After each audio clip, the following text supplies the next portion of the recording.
Okay, y'all. So I literally just got done my appointment that I just got done my appointment. It went so good.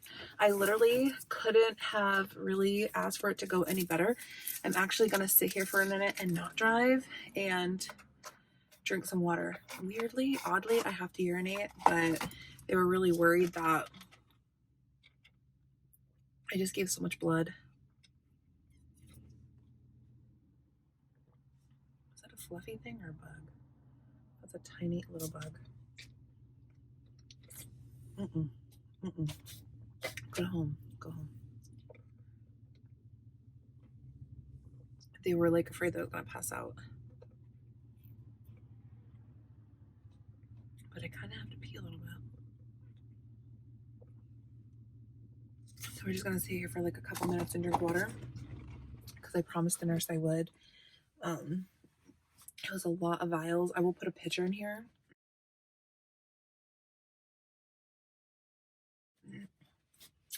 But basically, I talked to the nurse and told her I was going to get IVF. I told her I had some questions to the doctor because she asked me about any medications. I told her no. I told her about a bunch of supplements, and I told her that. She asked why. I told her we're about to get IVF, and I told her I had some questions. And so the doctor came in. The first thing she said, she's like, "You're gonna do IVF? I'm happy for you. Good job." And I was like, "Yeah, you convinced me." Because literally, if you haven't watched a previous video, she is the one who like convinced us. And what she said to me was, and I'll never forget that she said this, and I'm really excited. But she said to me when we had our chemical miscarriage in September, and we were going in for the appointments for that. It was verified that it was like a chemical, and I went to the appointment. She said she ran all the tests because of the miscarriage, and then she said like your AMH is a little low, but it's pretty normal for your age. Your FSH is this good, this looks good, this looks good, your follicle stimulating hormone, this looks good, your looks good, and I highly suggest you do IVF immediately. So at the time, it didn't make sense to me at the time because she was like, "This is great, this is great, this is great, this is great, this is great." At the time, we were trying to get naturally pregnant. We were not just doing the foster adopt thing and doing the home study and all that. We were also intentionally trying to get pregnant naturally with timed ovulation and supplements and all the things. So when she said that, it didn't match our plan and it didn't really make sense because in my mind I was thinking everything looks really good. We just got pregnant naturally. It didn't stick, but isn't that a good sign in the right direction? And she was like, and I suggest you start IVF. And so I said to her, wait, what? Why not just keep trying? And she was like, she literally said to me, listen to me clearly. If you do not start IVF now, you will regret it. And I think before she said that to me, I told her, our plan is keep trying naturally. If I get to like 42, then go to IVF. And then she said, if you do not start now, you will regret it. She was right. Because once I did all of the studies, all the studying, all the research on the statistics of positive outcomes over 42, it's a lot lower than starting at 40, 41, even though it's like a year or two.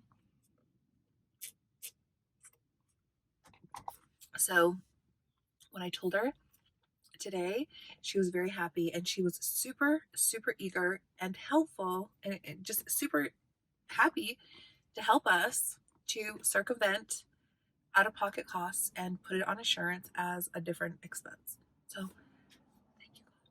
Thank you, Jesus. Like, thank you, universe. Like, wow. She just did so much blood work. I literally brought in my list. Where's my list?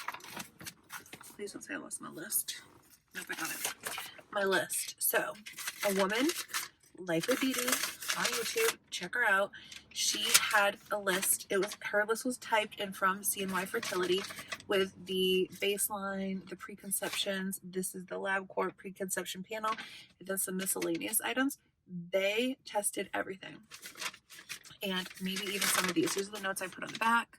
So on the back of NK killer cells, PCOS, insulin resistance, thyroid, MTHFR, which that acronym might be wrong because I did off the top of my head, might be right.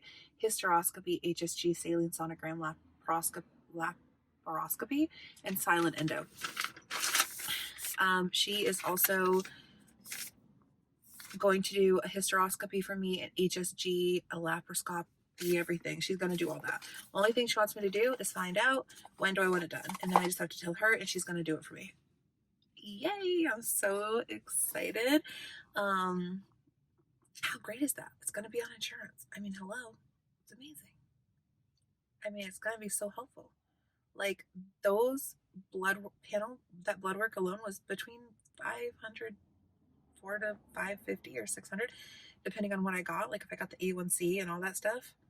So hello, I'm so thankful today. I'm so happy. I feel like I won the lottery right now. I feel like everything is going in the right direction. I feel like I have to pee a little bit, which is weird, but I've been sitting for a while, so we're gonna head out. That is the good news. I'm super amped about that, guys. Like, I'm super amped. So I'm going to be contacting my fertility clinic, ask them about the hysteroscopy and everything, and tell them I'm getting that done. I just need to find out if I need to get it done before retrievals or for transfers. But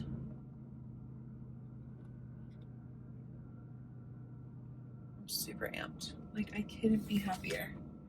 I honestly didn't ask about if she had any Menopur or Gonal F or any kind of like, because I could tell by the way she was talking she didn't. But I don't know if she used I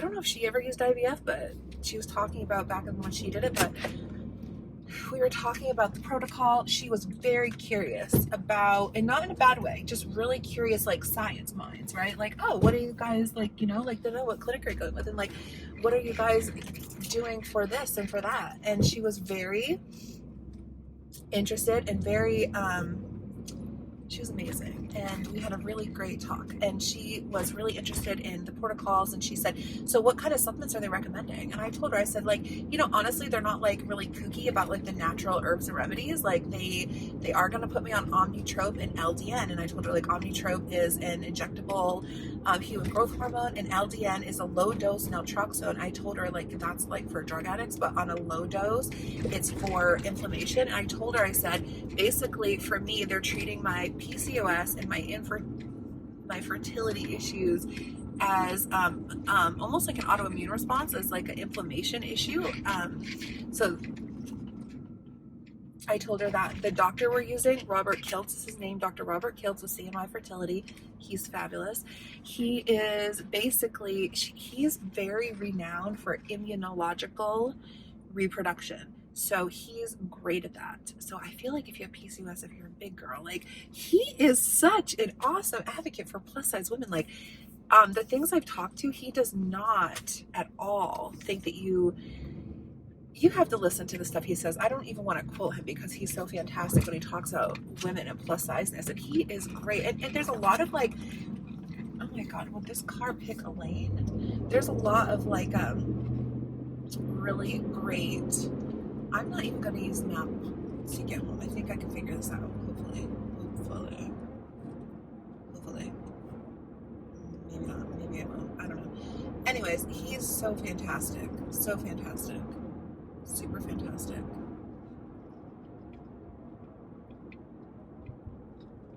I don't know how to get home from here. I don't know if I need to take a right here or go straight.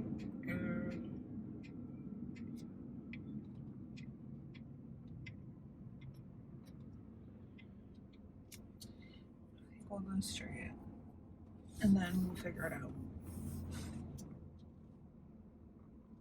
So yeah, she was asking me like, so who's your doctor? Like, where are you going?